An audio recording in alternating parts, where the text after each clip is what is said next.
안녕하십니까. 두 번째 발송배정 기출 문제 강좌를 시작하도록 하겠습니다.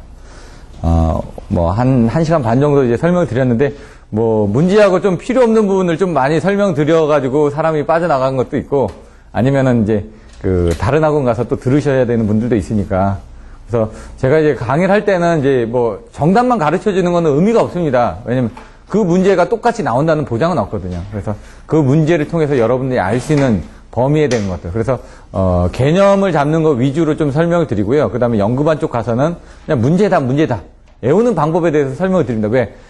어떤 방법이 없습니다. 시간적으로 먼저 개념이 빨리 잡힌 사람은 나중에 가서 문제를 풀 때 그 개념이 잡혀 있는 상태이기 때문에 어떻게 머릿속에서 끄집어내서 어떻게 손으로 쓸 수 있느냐. 그럼 저희도 같이 시험을 보다 보면은, 유난히 그림을 잘 그리고요. 유난히 표현을 잘 하시는 분들이 있습니다.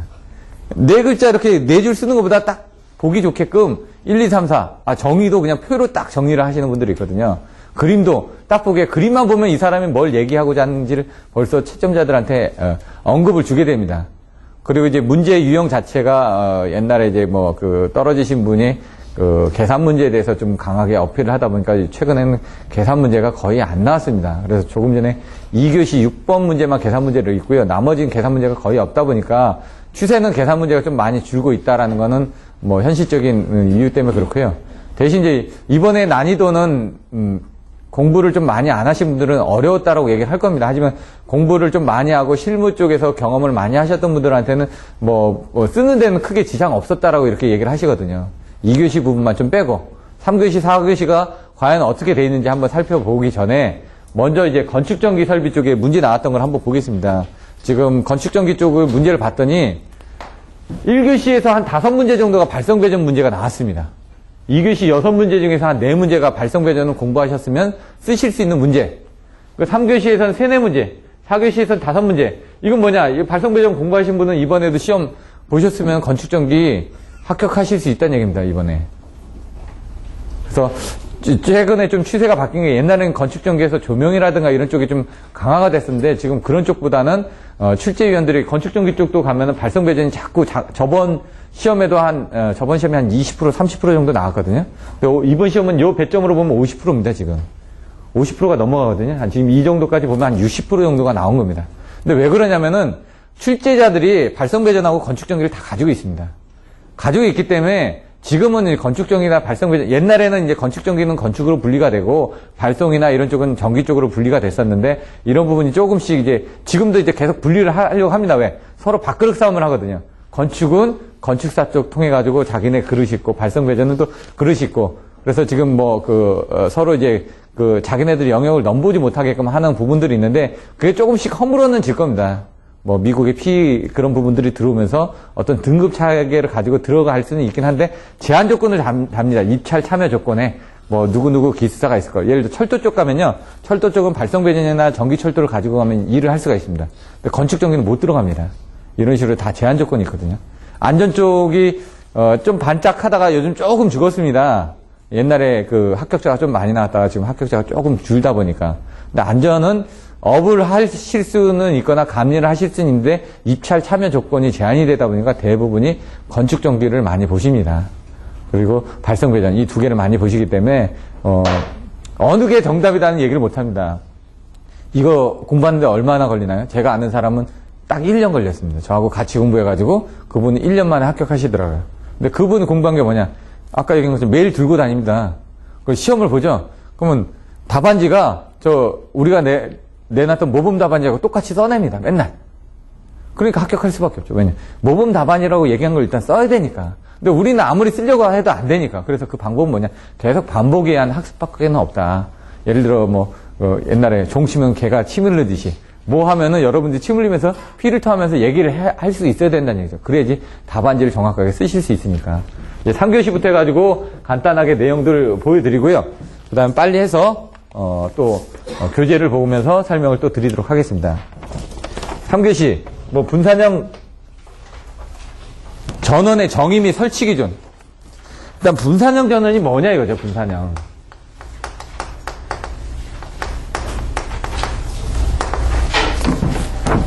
분산을 시켰다 이거죠, 전원을.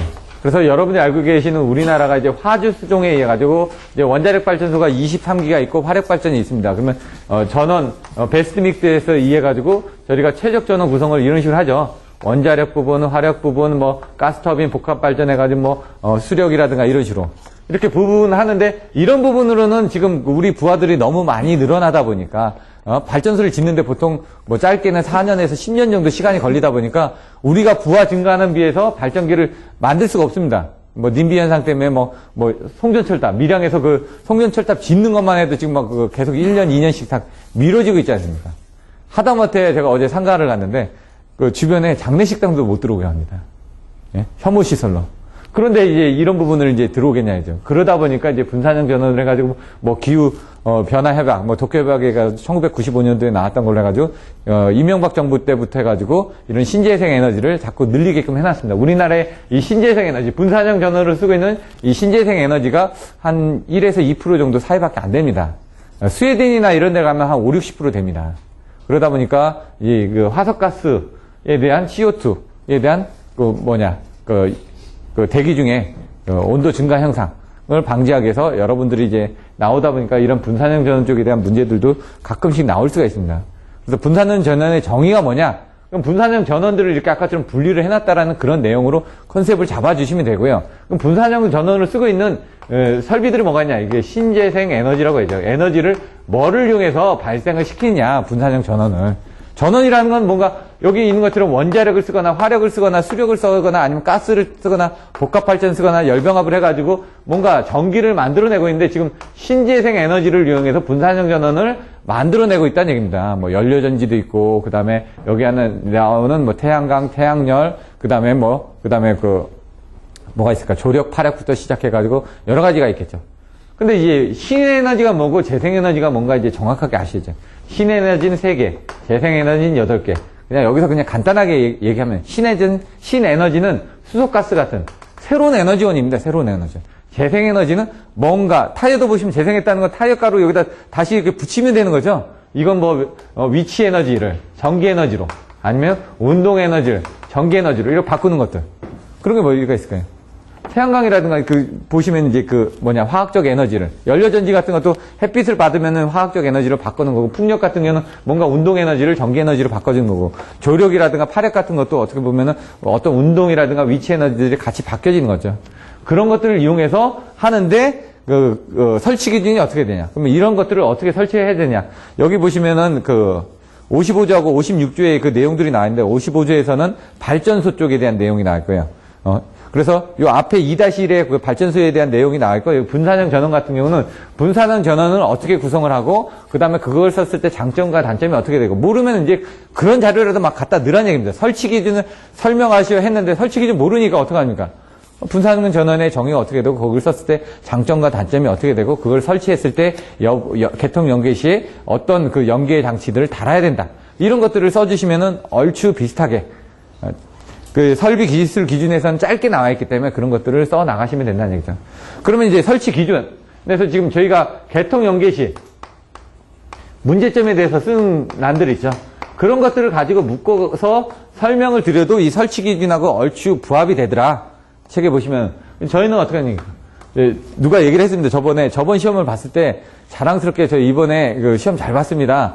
예? 그래서 점수가 잘 나올 줄 알았는데 그분이 58점인가 받았거든요. 근데 그분도 이제 공부한 지 별로 안 됐습니다. 근데 그분이 회사를 그만두고 공부를 했거든요. 그래서 본인이 좀 자신 있게 시험을 받고 그때 문제가 또 쉽게 나왔습니다. 근데 막상 뚜껑을 열어보니까 합격자가 3명밖에 안 나온 겁니다. 문제는 쉽게 나왔는데. 그러니까 그 안에 자기가 못 들어갔죠. 그래서 저희가 우스갯소리를 택배 같은 거 오지 않습니까? 택배가 오면은 전화 오지 않습니까? 이것도 마찬가지. 전보가 와서, 이게 뭐였죠? 아니. 단상역주. 제가 이렇게 하는데, 전보를 받고, 허탈해가지고, 구독하니까, 어떻게 하니까. 상을 하나를 차려가지고, 술을 거꾸로 혼자서 들이마셨자. 이렇게 외웠다고 제가 말씀드렸잖아요. 전보고독 단상역주. 아니, 2개나 3개나 4개로 이제 끊어서 외우라는 얘기죠. 이거 전압불평형, 고효협조, 고주파, 단독운전, 이거 단락능량, 상불평형, 역상, 주파수 이런 식으로 가지고 그거에 관련된 연기에 관련된 내용들을 써 나가라는 얘기입니다. 키워드를 외우는 게 뭐 다른 방법이 아니라 여러분들이 외울 수 있는 이런 그 툴을 가지고 순서를 바꾸면 됩니다. 직접 접지 방식과 그 접지 방식에서 할 때 보시면 그 건절가보 통지라고 하죠. 건절가보 통지. 예? 뭐 건절가보 통지 두 글자로 외우면 되는데 여기는 뭐 직접 접지하고 저항 접지 저항 접지가 있고 비접지가 있다. 그럼 저항 접지하고 비접지는 쌍대가 되겠죠. 저항은 중간이니까 중간이 될 겁니다. 이런 식으로 해가지고 직접 접지는 사고 전류가 크게 흐르면은 어떻게 합니까? 건전상의 전압 상승은 줄어들겠죠. 아까 뭐라고 P는 VI에서 I가 커지면은 V는 줄어드니까 건전상의 전압 상승은 1.3배 이하로 줄어든다는 얘기죠. 얘는 1.732배로 올라가고 이거는 절연 강도는 얘 부분이 전압이 떨어지니까 어떻게 됩니까? 절연 강도는 작게 해도 되죠. 그 다음에 이거는 뭐였죠? 이건 보호협조고 이건 과전류인가요? 이건 과도한 정도네. 과도한 정도. 과도한 정도도 나빠지죠. 지락전류가 커지다 보니까 과도한 정도도 나빠지죠. 요 세 개로 나눠가지고 여기 부분 떨어집니다. 여기는 그럼 올라가겠죠. 이런 식으로 외우시라는 얘기입니다. 그럼 보호협조는 쉬울까요? 쉽죠. 왜? 지락전류가 크니까 검출 감도가 좁기 때문에 빨리 동작할 수 있더라. 통신선의 유도장애 이것도 크죠. 지락전류가 크니까 주변에 뭐 정전유도장애, 전자유도장애, 고주파 유도장애가 있을 텐데 그런 건 커질 거란 얘기죠. 그럼 뭡니까? 지락전류도 커지죠. 이런 식으로 딱 묶어가지고 외우면 됩니다. 이상전압 같은 것도 저희가 어떻게 하면 계고, 과상, 무유변, 영춘고, 폐부자, 011. 제가 맨날 얘기합니다. 이번에 피르기 같은 것도 나오게 되면은 그런 부분에 이런 것들을 딱 써가지고 상형주파 이상전압이 어떻게 되고, 그 다음에 그 개폐서지가 어떻게 되고, 이런 식으로 써 나가셔야 된다는 얘기죠. 기본서에 있는 걸 갖다가 어느 정도를 밑에다가 새끼다시로 깔아주시라고요, 여러분들이. 그러고 나서 여러분들이 알고 있는 내용을 쓰셨을 때 좀 점수가 더 낫지 않을까. 설치 기준은 이런 식으로 써주셔도 된다는 얘기입니다. 지금 책에는 그냥 설치, 판단 기준만 그대로 갖다 넣어놨습니다. 왜냐면은, 여기 판단 기준이라고 딱 나와 있었기 때문에. OLTC, 온로드 탭 체인지도 설명할 때도 여러분들 어떻게 하냐. 먼저 NLTC부터 설명을 하는 겁니다. NLTC하고 OLTC가 있다. NLTC가 뭐고 OLTC가 뭐다. 그리고 OLTC 부분을 설치하면 어떤 장점이 있다. 이런 부분을 설명하고 그것들이 어떻게 동작한다. 키포인트를 보시면 NLTC 같은 경우는 이제 뭐 유입 변압기하고 몰드 변압기하고 차이가 있는데 몰드 변압기를 보시면은 노로드 탭 체인지입니다. 부하가 없을 때만 탭을 체인지 할 수 있다는 얘기예요. 변압기 원리부터 보시면은 그러면 저 같은 경우는 변압기 원리를 이렇게 적었습니다. 변압기가 뭐다? 왜? 건수를 변환하는 게 탭 체인저니까 탭을 변환한다면서요. 이렇게 연결해가지고 이렇게 연결해가지고 전류가 흐르면은 거기에 자석이 발생되고 자석의 흐름을 방해하는 쪽으로 역기전류 E는 -L dt분의 di라고요. 여기 보시면 전류의 시간에 대한 변화량이 이 L에 의해서 전압이 생긴다. 이거죠. 이게 패러데이 법칙에 가지고 뭔가 있으면 넣었다 뺐다 하면 전압 흐르고 전류 흐르지 않습니까? 그걸 쓰면서 그거의 탭을 전환하게 V1하고 V2하고 I2하고 I1은 N1하고 N2다. 이 I하고 여기 부분 반대니까요. 이 전류분만. 왜? 여기는 전류가 작게 흐르고 여기는 크게 흐르고 여기는 전압이 높고 전압이 작고 권수가 많고 권수가 적으니까 전류분만 여기 반대라는 것만 알고 계시면 되죠. 그렇게 설명을 해주고 거기서 NLTC 같은 경우는 여기 보시면 하나, 둘, 셋, 넷, 다섯, 여섯, 11, 21, 31. 제가 옛날에 다 실무를 다 했었으니까 이런 부분을. 그 다음에 여기 12, 그 다음에 22, 32. 그러면 여기 21에서 12로 이렇게 돼 있습니다. 여기서 만들 수 있는 탭이 사실 이렇게 오거든요. 그러면 하나, 둘 이렇게 되죠. 여기 하나가 있고 여기는 없습니다. 여기나 이렇게 5개의 이렇게 임피던스를 가지고 있거든요. 그럼 5개, 6개니까 6-1을 가지고 5개 탭밖에 안 나옵니다. 그러면 11에서 12는 뭐 23,900, 22,900, 21,900, 29,000, 19,900 이렇게 해가지고 변압기 탭 보면 이렇게 써져 있거든요. 그거별로 해가지고 탭을 조정을 한다. 그럼 유입 변압기는 어떻게 되냐? 여기 가운데를 가지고 하나, 둘, 셋, 넷, 다 주상 변압기 같은 이렇게 해가지고 탭을 1, 2, 3, 4, 5로 돌려주는 타입도 있고요. 아니면 여기에 이렇게 해가지고 여기 1, 2, 3, 4, 5로 이렇게 오일 변압기 같은 거 바꿔주는 타입이 있고요. 그런 식으로 NLTC가 있는데 OLTC에서는 이거를 부하가 달려있는 상태에서도 탭을 제어할 수 있더라. 그러면서 나오면서 OLTC 같은 경우는 몰드 변압기는 없겠죠. 오일이 들어가야 되니까. 오일이 들어가 있는 그 변압기 쪽에서는 그림을 딱 그리는 거죠, 이렇게. 요 뒤에 또 그림이 나올 텐데, 보시면은, 유입식 변압기의 딱 부분은 여기 보시면은 콘서베이터가 있겠죠. 그럼 이제 저희들이 전기식, 이 뒤에 거하고 같이 보시면 전기식하고 기계식으로 내부 고장을 보호하는 부분인데, 전기식에는 주보호, 후비보호로 나눠진다. 그래서 뭐 비율차동 계전기가 주보호고 과전류 계전기나 아니면 21 거리 계전기가 후비보호로 들어간다. 이런 내용들이 나올 거고, 기계식의 키워드가 뭐였죠? 5글자? 예, 부충 방유건, 부충 방유건. 저한테 수업을 들으신 분들은 이렇게 나온다는 얘기죠. 키워드가 일단 키워드를 써줘야 되니까, 뭐 부호홀지 릴레이, 충격 압력 계전기, 방압변, 그다음 유면 온도계, 건선 온도계. 그럼 얘는 96이라고 다. 96. 얘는 몇이라고요? 26. 요것만 알고 이제 왜 남들보다 더 써줘야 되니까 96. 부호홀지니까 부니까 B 아닙니까? 96B. 충격이니까 압력 아닙니까? 프레셔. 96P. 방압변 D. 유면 온도계, 건선 온도계는 26W. 유면이니까 오일이니까 26O. 이렇게 오시라고요. 그리고 나서 이제 각각의 역할들에 대해서 이 뒤에 써주시면 되죠. OLTC는 여기에 달려있다. OLTC 격벽이 있고, 요 바깥에 이렇게 달려있고, 여기서 이제 그 기동장치에서 얘를 바꿔주고, 이렇게 돼 있다. 그러면 사실 안에 들어가 보면 얘는 별도로 기름이 들어갑니다. 여기도, 여기용 콘서베이터가 별도로 옆에 또 달려있습니다. 또. 이렇게. 이런 그림들 그려주시고, 얘 각각이 어떻게 되는지, 요 부홀지 릴레이가 어떻게 되어 있는지, 96P가 위에도 있고 옆에도 있거든요. 방압변은 이렇게 동그랗게 되어 있는 것도 있고, 이렇게 되어 있는 타입도 있고요. 건선원대가, 유면원대가는 여기 달려있고, 이런 식으로 이제 그림을 그려가지고 옆에다 설명을 해주면은, 일단은 내가 얘기하고자 하는 게 한눈에 전달이 되지 않을까, 일단. 한눈에, 이 사람이 이걸 다 알고 썼구나. 수식을 쓰는 거나 그림을 그리고 도표하고 이렇게 하라는 부분들이 자꾸 이겁니다. 내가 정확하게 이해하고 썼다라는 걸 보여주기 위한 부분이라는 거예요. OLTC 부분이 이렇게 되는데 쉽게 얘기하면 이겁니다. 그냥 여기 메인이 하나 있고 여기 하나 둘 셋 하면은 요 뒤에 보시면 얘가 하나로 연결되고 요게 이제 왔다 갔다 하거든요. 얘가 붙고 그러면 여기 그 A가 이 세 개를 보시면 하나 둘 세 개가 있습니다. 그러면 얘가 이쪽으로 돼 있다 이쪽으로 가더라도 여기 부분 붙어 있거든. 길게 돼 있다 보니까 그럼 얘가 이쪽으로 붙었다가 얘 쪽으로 갈 때는 여기 떨어질 때는 얘가 붙어 있습니다. 그림으로 보여드리면 그러면 얘가 이쪽으로 가서 연결되면 여기 탭들이 이쪽으로 바뀌더라도 얘가 붙어있는 상태에서 바뀌는데 문제는 여기 이따 그림을 보시면 자세히 아시겠지만 얘가 병렬로 연결이 되는 부분이 있습니다. 그러니까 뭔가 이렇게 되면은 이렇게 순간적으로 뭐 하나를 뭔가 탭을 이렇게 바꾸더라도 여기서 이쪽으로 바꾸더라도 얘가 항상 병렬로 연결이 되는 겁니다. 이렇게 돼 있으면은 내가 이쪽으로 가든 여기서 병렬로 한번 잡아주고 가기 때문에 그럼 여기서 무효순환전류가 흐릅니다. 소순이 될 수가 있습니다. 그래서 여기서 키포인트는 여기에 리액터를 달아가지고 여기 뭐 천이저항 같은 걸 달아가지고 요거를 그 순환전류를 없애주는 그런 포인트들이 실무하시는 분들은 이런 것들을 내용을 알아서 좀 쓰셨을 거고요.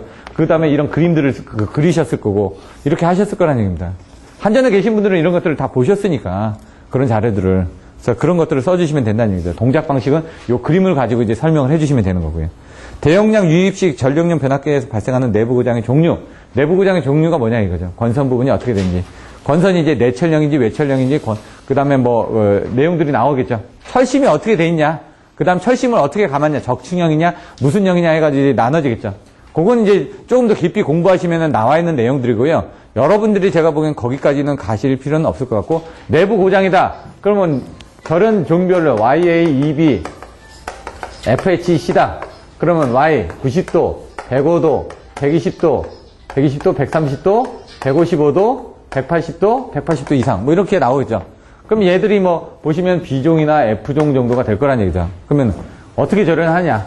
에나멜을 통해서 이렇게 감아주죠. 이렇게 감아준다. 그러면 신간 단락이 일어나거나 아니면 지락이 나거나 이렇게 해가지고 내부 고장이 일어난다. 왜? 변압기 권선이 여기 이렇게 세 개가 감겨져 있지 않습니까?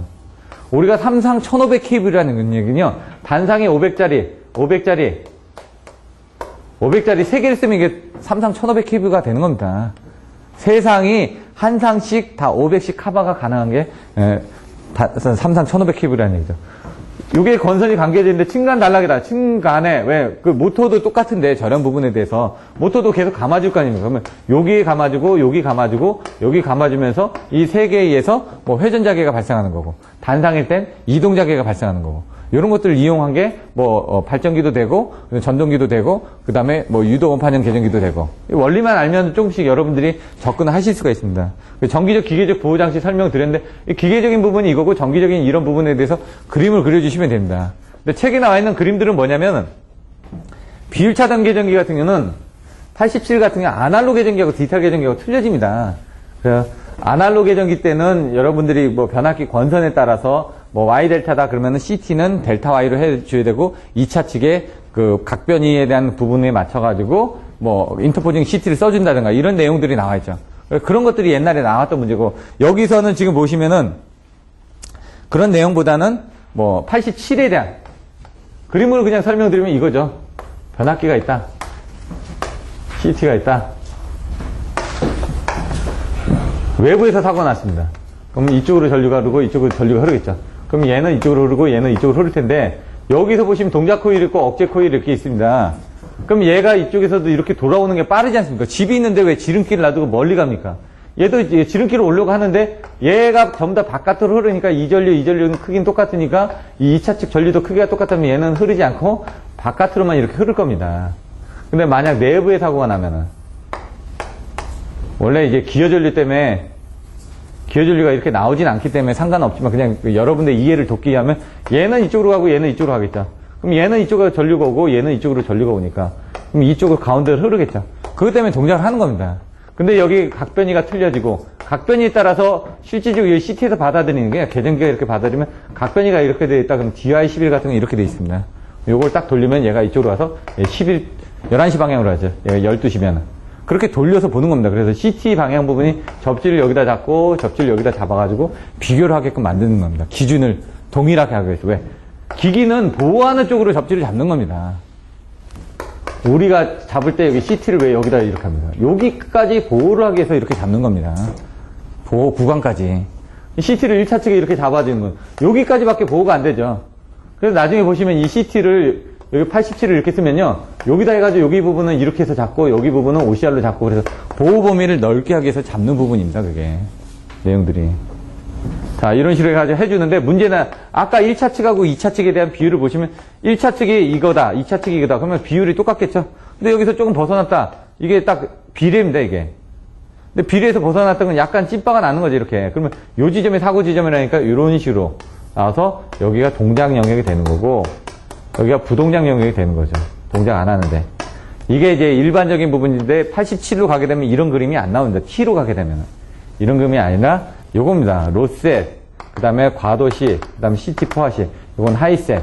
로셋은 30%에서 한 100%까지고 얘는 15에서 한 15에서 한 50도 정도까지고 얘는 50에서 한 100도까지 이렇게 해가지고 됩니다. 그러면 여기는 그 정상 상태, 전류가 좀 작은 영역에서 이제 가압하는 중간에서 이거고 가압할 때는 도립 전류나 여자 전류 부분이 하이셋에 의해서 동작하지 않게끔 하는 부분이 이거 로셋 부분은 그냥 정상 상태 전류가 100% 미만에서 사고 전류가 언밸런스가 되면 검출하는 거고 이건 사고시 내부 단락 사고나 그때 동작하는 거고 이건 CT의 리포인트에서 포화됐을 때 동작하는 그런 영역들.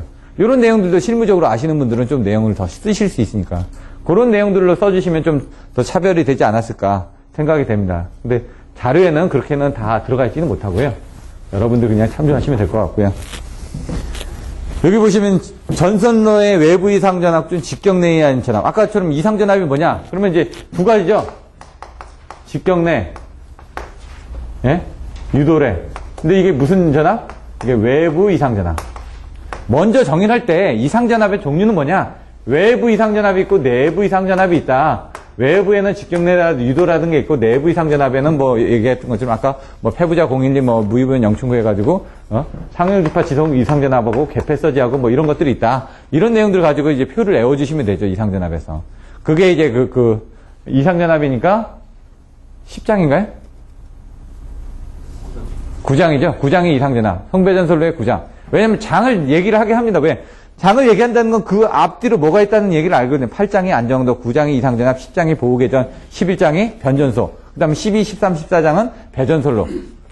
이렇게. 여기 부분에 대해서 쓰는데 문제는 이거죠. 실제로 테스트를 하려면은 이것도 이제 또 실무적으로 좀 더 길게 들어가면 번개가 칩니다. 번개가 치이는데, 번개가 만들어지는 거는 이제 정나군이라는 이런 부분에 대해서, 예, 만들어집니다. 뭐, 플러스 마이너스 해가지고, 뭐, 플러스 마이너스가, 얘하고 얘가 만나는 게 번개죠. 내격이 치는 거죠. 내격이 치는 거죠. 근데 이 얘가 보통 보면 여기 가공지선이 이렇게 있으니까 가공지선에 번개가 쳤을 때 한 10에서 100화 정도 에너지가 들어옵니다. 여기 변전세 접지 설계 기준도 있는데, 예? 그 부분에 대해서 얘가 한 60% 정도가 가고 이 40% 정도가 흘러옵니다. 그럼 여러분들이 이제 철탑에서 이렇게, 예? 설계가 돼 있다. 대략적으로 그리면. 여기 공장들이 있겠죠? 여기 집이 있겠죠? 뭐 주택이 있겠죠? 이쪽으로 친다 이거죠. 그럼 여기서 이제 선로를 받아가지고 여기서 또 선로를 받아가지고 공장으로 또 들어오겠죠? 이렇게 예를 들어. 번개가 친 게 여기도 피레기가 여기도 달려있을 거고, 여기 가공선로가 지중선로가 만나는 것도 피레기가 달려있을 거고, 이걸 단선도로 그려보면 이렇게 돼 있고, 뭔가 들어오는 부분에 피레기를 가지고 빼지는 게 있다 이거죠. 이렇게 타고 들어오는. 이게 라이팅 어레스터입니다. 여기 변압기를 통해가지고, 여기 내부에 이렇게 또 변압기를 쓰죠. V12로 개폐하는 경우 여기 뭘 달죠? 이게 서지 없어 보죠. 이게 내부 개폐 서지에 대한 부분. 이게 외부 이상전압에 대한 부분. 그럼 여기 또 2차 측에 가면 또 뭐가 있죠? 여기에 SPD가 있죠. SPD하고 TVSS. 똑같은 용어입니다. 서지 프로텍터 디바이스, 트랜지언트 볼테지, 서지 서프레서. 얘가 하는 역할들은 얘는 RLC 조합으로 되어 있거든요. L은 아까 이렇게 증가가 되죠. C는 이렇게 감소가 됩니다. L은 증가하고 C는 감소하고. 이걸 감소해 놓으면 여기가 뭔가 빨아들이는 역할을 하죠. 필터링 역할을 한다는 얘기입니다. 결국 이렇게 해가지고 얘가 그런 필터링 역할을 해가지고 외부에서 들어오면 그 차수에 맞는 부분을 싹 빨아들이는 겁니다. 근데 이제 빨아들이는 게 얘하고 다 틀립니다. 왜? 하는 역할이 다 틀리니까.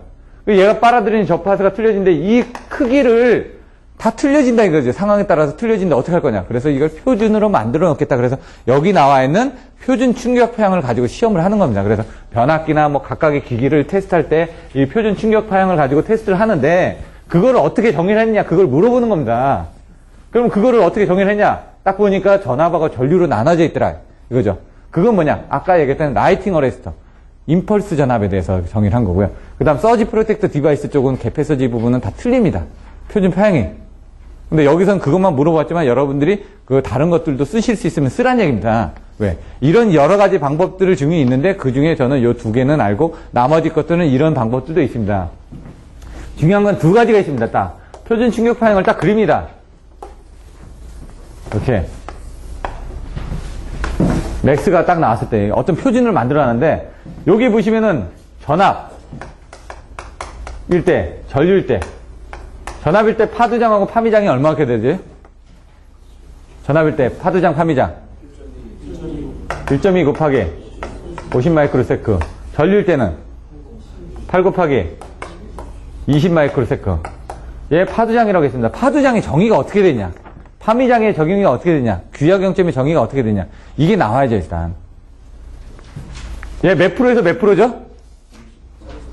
30에서 90%. 얘는 10에서 90%. 이게 일단 나와야 된다는 얘기죠. 그럼 여기 30%하고 90%를 연결하는 부분을 쭉 지으면은 여기가 맥스 부분이 되는 거고 여기가 규약 0점이 되는 겁니다. 그럼 여기보다 약간 떨어지겠죠. 얘가 이렇게 가니까. 그럼 여기 규약 0점부터 여기 맥스까지 만나는 지점이 파두장이 되는 거고요. 이제 50% 감소할 때까지 나오는 부분이 이게 파미장이 되는 겁니다. 근데 얘 부분이 뭐라고요? 얘는 1점이고 얘는 50일 때가 그 전압 파형이고 이게 30%일 때 이게 10%를 이렇게 연결한 부분이 90%를 연결한 요 지점이 얘는 8 곱하기 20%일 때가 이거다. 그걸 그림으로 그리는 겁니다. 그러니까 요 내용만 알면은 요거 비교만 정확하게 하고 있으면 쓰시는 데는 전혀 지장이 없다는 얘기죠. 그리고 이제 개폐서지가 가면 얘가 250에서 뭐 2500이 되고 이런 내용들을 좀 써가지고 종류들이 있으니까 SPD 쪽은 좀 틀려지고 그런 내용들을 써주시면 되죠. 그거밖에 없는데 이거를 25점으로 써야 되니까 뭡니까? 이 딸랑 그림 2개 쓰고 25점 쓰기에 뭐 하니까 이제 이상전압의 종류가 어떻게 되고 그거를 이제 대지로 방전하기 위해서 직경련하고 유도례가 있고 그 다음에 내부 이상전압은 어떤 것들인데 그 중에 직경련을 하기 위한 방법에서 이런 방법들을 씁니다라고 이제 표시를 하면서 그러면 이게 왜 쓰여지느냐? 그러면 변압기의 ITP, 인스펙션 테스트 프로시저에 의해가지고 각각의 BIL들을 개선하기 위해서 이 BIL들이 적당한지를 하기 위해서 사용합니다. 아까 뭐 피레기의 부분이 절연협조에서 선비 TL을 내면서요. 여기 BIL 부분인데 전격 BIL인데 피레기 부분이 이 BIL에 맞게끔 충분히 방전을 해주는지 보기 위해서 하는 거죠. 얘가 견디냐 이거죠. 요 BIL 부분이 이걸 통해서 요 짧은 시간 동안 딱 때려주면은 얘가 기준 충격 절연 강도가 견뎌주느냐 이걸 테스트하기 위한 방법이라는 얘기입니다. 배전솔로에서 부하율과 손실과의 관계. 이 부하율을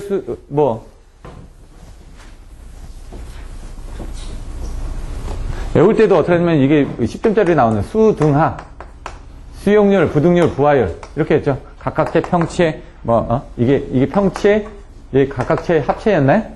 이런 식으로 외워가지고 이제 외운다는 얘기죠. 부하율이 뭐냐? 이 부하율이라는 건 사실 여기서 보시면 부하율은 F로 나왔고요. 그 다음에 손실계수는 H로 나왔습니다. 그러면은 이게 이게 반대죠. 이것도 좀 책마다 좀 틀려지니까 1이 있고 요게 H가 있고 요게 F 자승이 있고 요게 0이 있습니다. 요거를 이제 설명하라는 얘기죠. 지금 보시면은 손실계수와 부하율을 관계를 설명하셔. 이게 뭐라고요? 손실계수. 손실계수가 부하율하고 같을 때는 1쪽에 가깝고 이게 작을 때는 요쪽 자승에 가깝다. 작다라는 건 뭔가 이제 계산하기 힘드니까 자승했다라고 이렇게 생각하셔도 된다라고 말씀드렸죠. 그 부하율은 뭐냐? 그럼 아까처럼 부하율이라는 겁니다. 얼마만큼의 용량 중에 얼마만큼을 쓰고 있냐? 이게 부하율이죠. 그럼 분산 부하율이라는 건 그게 이제 부하율이 얼마만큼 분산되어 있냐, 평균이 어떻게 돼 있냐, 이런 식으로 생각하셔도 되고, 손실계수도 마찬가지입니다. 아까 손실계수가 있고 분산 손실계수가 있죠. 손실계수는 얼마나 손실이 일어나느냐, 이거고, 분산 손실계수는 그 분산되는 부분이 과연 딱 집중했을 때 어디쯤에 집중했냐, 분산 손실계수에 따라서 이렇게 돼 있다. 그러면 이쪽에 부하가 집중되어 있는 겁니다, 이렇게. 이렇게 돼 있으면 부하가 말단에 집중되어 있는 거고요. 그림이 이렇게 나오면 부하가 여기에 집중되어 있는 겁니다, 이렇게. 그 그림들을 가지고 이제 설명하는 것들이 이제 나와 있는 거죠. 그럼 얘 같은 경우는 얘하고 얘가 두 개 합쳐지는 부분이고 또 틀려지는 부분도 있죠. 얘가 이렇게 가다가 이렇게 가는 거. 감소하는 거하고 이렇게 떨어지는 게 이렇게 가지고 네 가지 방식들이 나와 있다는 얘기죠. 근데 여기선 책에서는 이런 그림들 같은 건 짓지는 않고 단순하게 부하율하고 손실률이 뭔지 설명하는 거니까 그거에 대한 일반적인 내용들하고 이런 수식을 설명을 하면 된다는 얘기입니다, 지금. 시간 관계 때문에 제가 자료들이 있으니까 이 정도로만 설명을 드리고요. 그 다음 가스터빈 기종장치. 가스터빈이 뭐냐 이거죠. 아까 얘기했던 화력발전 같은 경우는 뭡니까? 이제 보일러도 이제 이렇게 돼 있죠. 그러면은 터빈이 이렇게 돼 있고 발전기가 이렇게 돼 있죠. 터빈도 고압 터빈, IP 터빈, LP 터빈 해가지고 이렇게 나눠져 있습니다. 예를 들어 그러면은 보일러를 뗍니다. 불을 붙였습니다. 불을 붙여가지고 증기가 나온다. 증기가 이 터빈을 밀어줍니다. 밀어주면서 빠져나오고 과열기, 제열기 해가지고 다시 돌죠. 여기 과열기가 있고 이 안에 제열기가 있고 여기 이코노마이저 절탄기가 있고 공기열기가 있고 급수가열기가 있습니다. 여열 해수 보호 장치 하면 절공급 외우라고요, 그냥. 절탄기, 공기열기, 급수가열기, 여열 해수 보호 장치입니다. 여열 해수 장치 이렇게 돼 있고 여기서 나오면 얘가 있는 게 콘덴서죠. 복수기. 여기서 급수 펌프 해가지고 이렇게 집어넣어주는 이런 사이클을. 왜 보일러 이렇게 그러냐? 과열기하고 제열기가 이렇게 들어와서 나갔다 하니까 재생이라든가 제열을 해줘야 되니까. 그리고 그 부분을 이제 공기를 빠져나가면서 이 여열을 보수하게 한 부분이. 화력발전에서는 이렇게 되는데 여기서 나가는 온도가 650도에서 800도 정도가 됩니다. 요거를 이제 분사하는 방식에 따라서 또 여러 가지로 차이가 있겠지만은 여러분들 알고 계시는 IGCC 뭡니까? 석탄 연료를 그냥 유연탄을 떼는 게 아니라 뭐라고요? 가스화를 만든다고요. 가스 터빈 부분에 대해서 설명드릴 텐데 이 가스화를 만들어가지고 하게 되면 더 입자가 작다 보니까 더 잘 타겠죠. PFBC, CFBC, 가압, 이거는 순환, 유동충. 유동충을 해가지고 얘가 안에서 뭔가 유동을 하게끔 제가 옛날 PFBC도 한번 진단한 적이 있었거든요. 그래서 설비들 다 돌아다니면서 봤는데 얘의 단점은 크기를 키울 수가 없다. 용량을 키울 수가 없더라고요. 가압을 하다 보니까. 이런 것들, IGCC를 많이 쓰는 게 요즘 보령이라든가 1, 2, 3, 4, 5, 6 부분이 이제 화력발전소가 돼 있었다. 그러면 그거를 이제 복합발전으로 만들기 위해서 쓰는 겁니다. 근데 여기서 이제 이게 화력발전이고 가스터빈 발전은 가스터빈을 이용한 겁니다. 제트 엔진을 생각하시면 됩니다. 제트기. 제트기 같은 경우 이렇게 돼 있거든요. 그럼 어떻게 합니까? 여기 날개가 이렇게 있죠. 이렇게. 그럼 얘가 하는 역할은 뭐냐? 공기를 더 빨리 빨아들여줍니다. 앞에를. 그러면은 공기를 더 빨아주면 등유, 경유, 중유, 뭐 제트유 해가지고 여러 가지 기름들을 넣는데 여기 뭐라고? 제트유를 넣는다고. 폭발성이 좋은 거죠. 여기서 폭발이 일어난다. 폭발이 일어나면 어떻게 하지? 뒤로 팡 하고 터질 거 아닙니까? 뭐가? 폭발 나면 어떻게 하면 터지지 않습니까? 터지면서 이쪽으로 터지면서 여기 들어온 공기를 지금 뭐 가압을 해주면 공기가 압축이 된 상태에서 이걸 빨리 돌리는 게 공기를 압축하기 위해서 빨리 돌리는 겁니다. 왜? 공기가 많이 들어와야지. 왜? 아까 불 날면 어떻게 해야 된다고요? 공기가 많아야지 불이 잘 붙는데 공기를 압축해가지고 집어넣는 게 이게 여러분 자동차 보면 터보 엔진 달렸다고 돼 있죠. 그러면 앞에 보면 공기를 더 빨리 빨아들이는 겁니다. 그래야지 힘이 더 좋아지니까. 이렇게 해서 불 붙이면 뻥하고 나가면서 계속 속도가 바깥으로 나가면 나갈수록 더 빨라지는 겁니다. 그래서 이게 비행기가 그래서 속도가 300km, 얘가 보시면 700에서 한 1000km 정도로 날아가죠. 이걸 처음에 만든 사람이 누가 만들었다? 1930년대인가? 그 영국에 있는 학자가 만들었는데 그게 잘 안 팔리다 보니까 이 제트 엔진은 원리는 간단한데 이게 안 되니까 이게 독일로 넘어가가지고 독일에서 그 사람을 이용해가지고 만든 게 V1, V2 뭐 V3 그 로켓이죠. 그래서 영국 사람이 만들었는데 그 사람이 독일 가가지고 이 이론을 해가지고 미사일을 만드는데 그 미사일 결국 어디로 갔다? 영국으로 날아갔죠. 다. 그 초표가 됐죠. 그런 겁니다, 지금. 그러니까 이런 것들도 이제 제가 심심해가지고 막 공부하려다 보니까 이런 것도 애우려면 재밌게 애워야 되니까 그런 주변으로 막 애워두는 겁니다. 그래서 여기에 온도 부분이 아까 제트유가 물이 붙으면 폭발이 잘 일어난다고 그러죠. 가스가 들어갑니다, 가스가.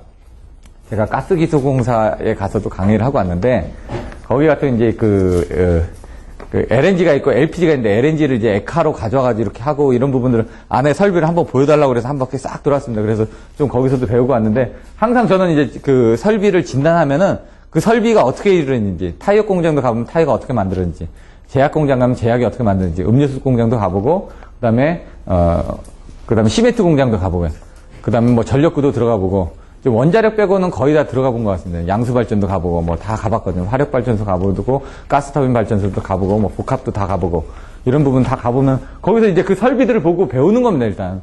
일단 봐야지만 자객게 되니까. 그래서 그 강의 중간에도 그런 사진들을 좀 많이 보여드립니다. 왜냐면, 알고 있어야지. 왜냐면, 이론으로 아는 건 한정이 돼 있으니까 뭔가 그림을 그리고 자꾸 그거를 자기 걸로 만들어 주셔야 된다는 얘기예요. 가스터빈은 650도에서 800도가 아니라 1050도에서 1500도입니다.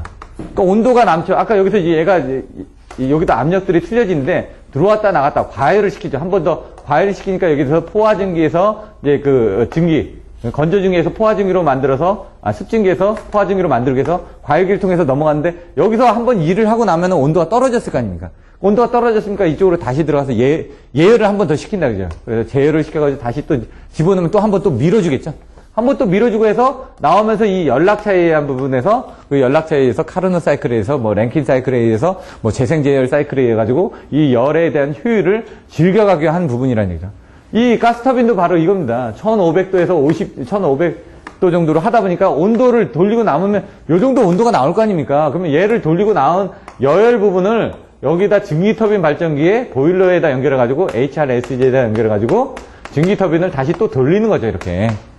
그게 이제 가스 터빈하고 증기터빈에 의한 복합발전이라는 얘기죠. 근데 가스터빈하고 해서는 아까 여기서 이 가스가 폭발할 때 뭐가 필요하다고요? 공기가 더 많이 필요하다고요. 그 공기는 뭡니까? 이 터빈의 기동장치라는 거는 얘도 돌려줘야 되겠지만 가스터빈은 얘를 돌려줘야 된다고. 시동 거면 어떻게 보면 윙하고 돌죠? 비행기 같은 경우. 윙하고 돌다가 얘가 그냥 바로 풍 하고 날아가나요?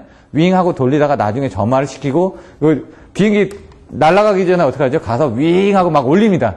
윙하고 올리다가 갑자기 브레이크를 딱 넣으면 총알처럼 날아가는 것처럼 얘들도 처음에 뭔가 이제 기동을 시켜주는 게 필요하죠. 그게 뭐니까 경유인 같은 거 보면 어떻게 하죠? 막 손으로 돌리죠. 쾅쾅쾅쾅 하다가 어느 정도 되면 그때부터 탕탕탕탕 가죠. 그래서 이 배 같은 경우는 어떻게 하냐? 배 같은 경우는 그 에어 펌프를 이용해가지고 배 뒤쪽에 가시면은 제가 FPSO 같은 데 들어갔는데 배 뒤쪽에 가면 여기서 이렇게 그 옆에 컴프레셔가 있습니다. 큰 게. 그럼 거기서 얘가 처음에 이걸 돌려줍니다. 어느 정도 돌려준 상태에서 불을 붙여야지 딱 되니까. 이 터빈 기동장치라는 게 바로 그겁니다. 가스 터빈을 돌릴 때 얘가 터빈 자체가 작으니까 이 화력발전보다는 좀 작다는 얘기죠. 크기가. 그래서 그걸 돌려주고 난 상태에 불을 딱 붙여주면 그때부터 이제 잘 돌아가게 한 그 기종장치를 어떻게 구성을 했냐. 에어펌프를 이용했냐. 아니면 전동기를 이용해가지고 돌려주냐. 아니면 뭐를 이용해서 돌려주냐. 그 내용들을 쓰는 겁니다. 근데 저도 이제 요 장비들이 어떻게 되는지 몰라가지고 그냥 이제 인터넷에서 찾은 자료에서 그냥 인터넷 뭐 자료 중에 이 가스터빈이 뭐고 거기에는 어떤 기동 장치가 쓰여집니다까지만 답안지에 써놨으니까 나머지는 여러분들이 그냥 개념을 잡고 나중에 인터넷으로 더 찾아보시거나 아니면 다른 학원의 답안지들을 보시면 그런 부분들이 잘 나와 있을 거라는 얘기입니다. 일단 개념 부분이니까 그런 정도로 이제 설명을 드리고요. 발전소 접지 설계 이런 거 같은 경우는 저희가 그 전에 막 여러 번 얘기했던 부분을 가지고 하는데요.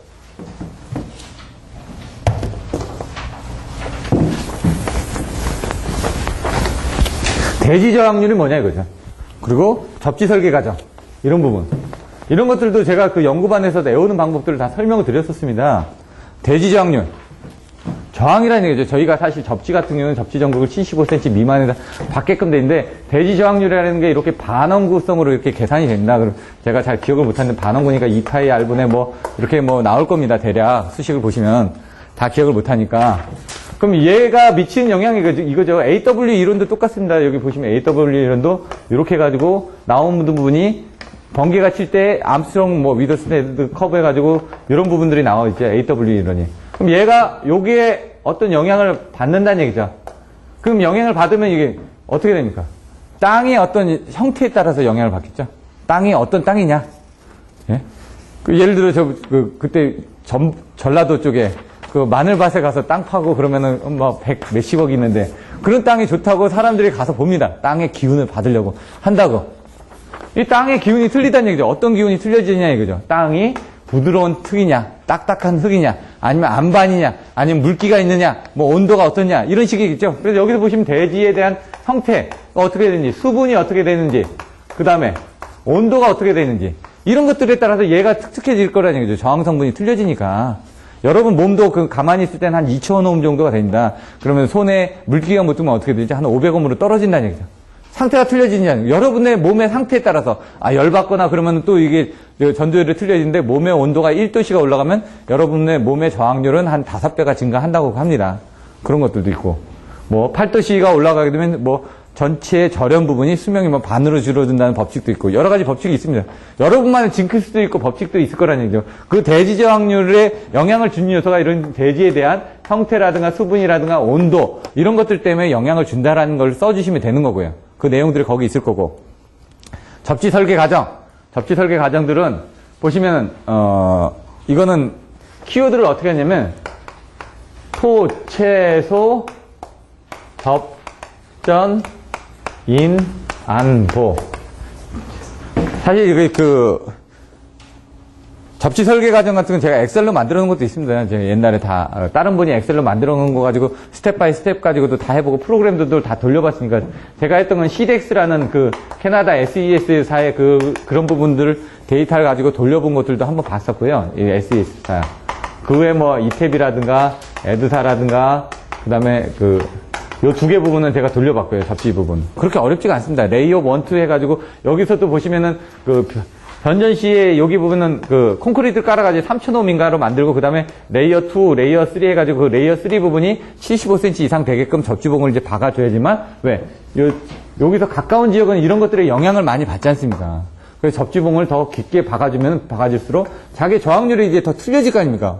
영향을 받는 부분이. 그렇게 해가지고 접지장을 줄여주는 방법은 어떻게 합니까? 더 깊게 박아주거나 더 많이 박아주면 아니면 접지 선로를 더 많이 받아주면 병렬이니까 더 줄어들겠죠. 그렇게 하는 겁니다. 근데 변전소의 메시 접지는 이거를 메시를 해가지고 다 만들어주면은 등전이 접지가 되는 거 아닙니까? 여기서 기기를 만들고 뭐 인체가 연결되고 이런 부분을 하기 위해서 변전소를 메시 접재로 설계를 한다. 그래서 단계는 이렇게 되는데 토양의 특성을 결정한다. 토양의 특성이 뭔지 나와야 되고 그 다음에 최대 지락 전류를 결정한다. 여기 사고 났을 때 보호를 하기 위해서 얼마만큼의 전류를 흘릴 건지를 본다. 그러면 그걸 하기 위해서 소요 접지 저항을 계산해야 되겠죠. 그 다음에 접촉 전압이라든가 보폭 전압을 계산하고 전이 경도를 계산하고 인체에 미치는 영향을 계산하고 안전도를 검사해가지고 뭔가 이상이 있으면 보완을 해서 다시 해주면 된다. 이런 형태입니다, 그냥. 근데 여기서 이제 토양의 특성을 검토하는 부분에서 이런 내용들이 들어가면 되고 최대 지락 전류를 계산하게 하는 부분을 뭐 I는 R분의 V니까 거기서 어떤 1500V라든가 2000V라든가 뭐 어떤 인체가 접촉했을 때 최대로 허용할 수 있는 허용 전압이 있습니다.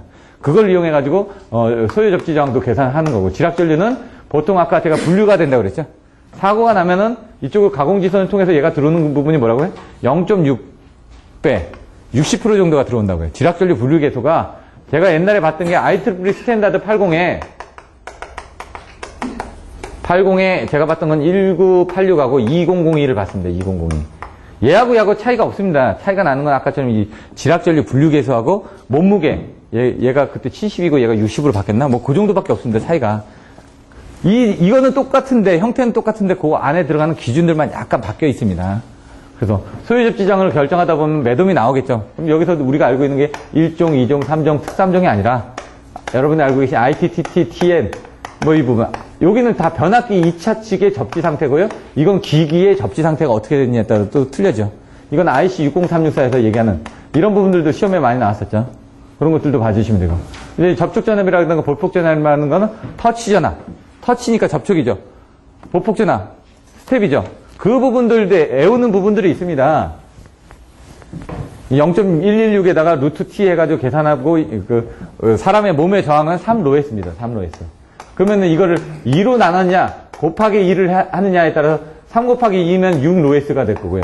2 곱하기 3이면 1.5로에스가 되죠. 0.116에. 뭐 어떤 거는 병렬이 될 거고 어떤 건 직렬이 될 거라는 얘기입니다. 곱해지는 부분. 그러면은 이걸 보시면은 몸체를 이렇게 갖다 놓고 여기에 사람이 접촉했다.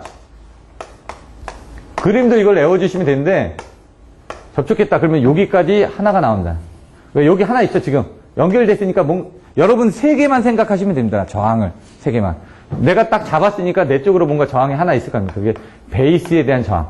여기 푸트의 저항. 발이 2개니까 발 3개는 없지 않습니까? 물론 한 개, 사고 때문에 뭐 한 개 가지고 계신 분들도 있겠지만 이렇게 몸에 대한 저항하고 다리에 대한 저항이 있고 그러면 여기까지 대지정 R1이 있고 R2가 있다. 그러면 여기 하나, 여기 하나, 여기 하나 있다. 그럼 얘를 이제 등가위로 그러면 R1이 있고 그다음에 여기 RB가 있고 요 RF 부분은 얘가 지금 병렬이죠. 여기다가 RF가 병렬로 해가지고 사람 모습을 딱 찍으면 되죠. 그 사람이 만졌죠.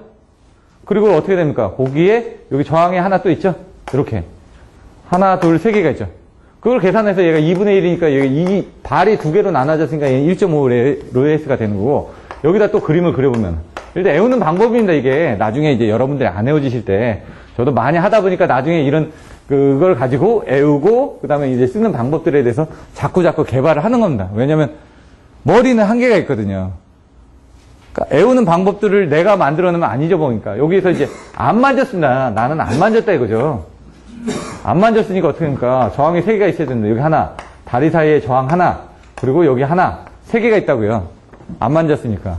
그럼 여기 RB하고 RF하고 RF 똑같이 있을 거라는 얘기예요. 그럼 그림 그리면 여기 R1, 여기 R2, 여기 R3. 그럼 여기 다리 부분이 이렇게 2개 이렇게 왔다 갔다 하죠. 그럼 여기 직렬이죠.